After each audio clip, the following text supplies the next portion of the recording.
I wish my camera, all my cameras, I wish I was a cinematographer.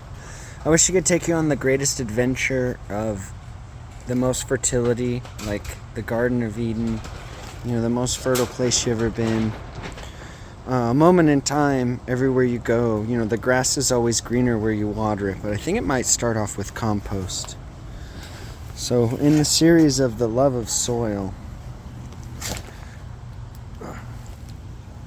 I think biochar, coffee grounds, manure, all the good stuff that comes from a farm and the inputs that are good and organic and non-GMO if you can, but shoots, I mean, if you're already in the city, it's already Roundup ready and all that stuff. But if you want, if I feel, I don't know, my observation is, if we build the soil, we feed the soil, we take care of the soil, we're stewards of the earth. The Garden of Eden exists. Most people just aren't gardening. Let that sink in. Wherever you go, there you are. And grass is greener where you water it. There's some strategy to this, like a chess game. You could build the soil. You could care about life. I personally believe a food forest, like a wise man in Kauai once told me, if we don't grow food forests, there probably won't be enough food for us. So this is my zone zero. This is a nursery. Everything I found that works in a greenhouse, I'm trying to bring it out with the water parameters and the soil parameters, but I'm building everything like this. It's still cold out. I'm wearing my jacket, okay? It's still cold out. But like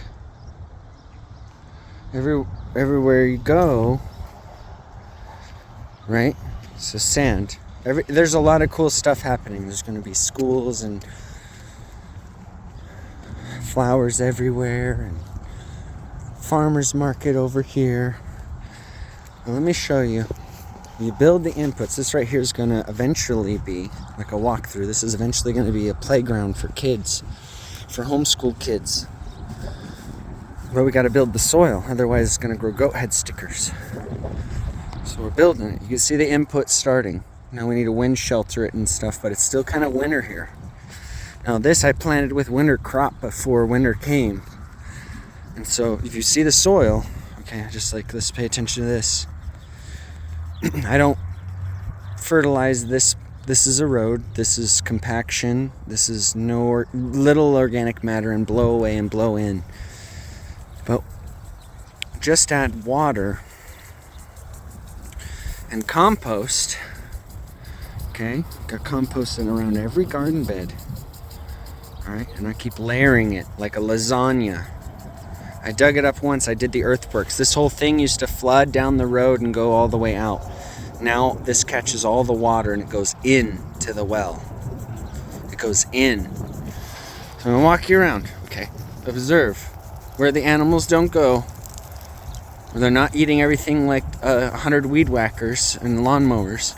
Where you plant seeds, where you compost, where you do earthworks, like all the other greats say, right? Like, I didn't invent any of this. I'm using the best technology for growing a food forest that I have ever come across. Lifehouse, permaculture, it goes by many names. And it's different in different places you go.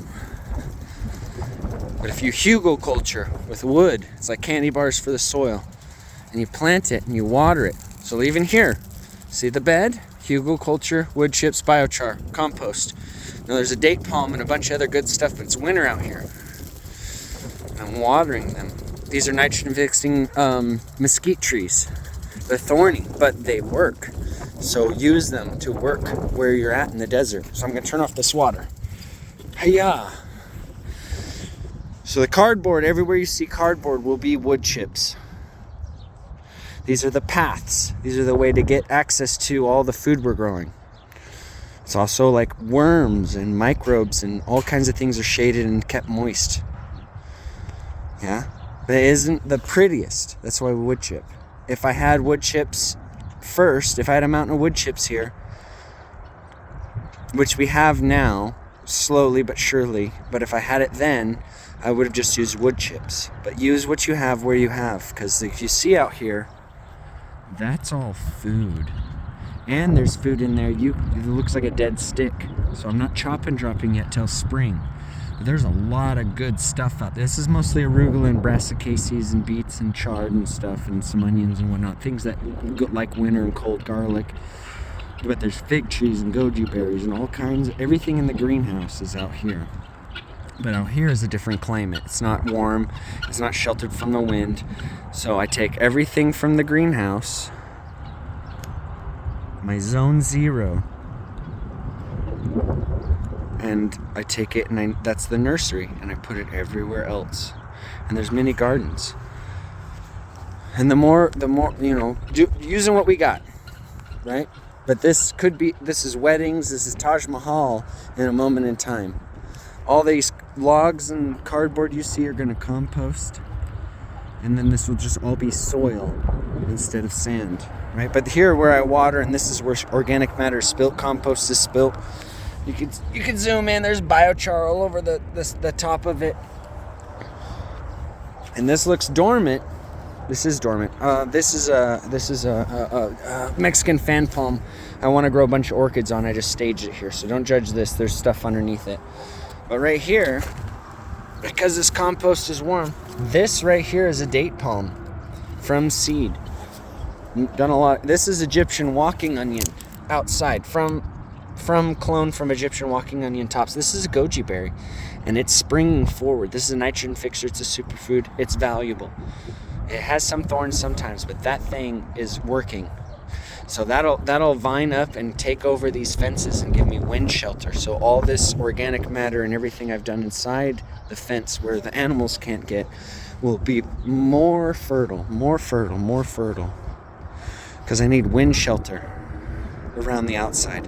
Right now the wind is blowing, and it is cold, and it is dry, and it is always happening. Anyways, I appreciate you all. May the force be with you, and enjoy every moment of your life.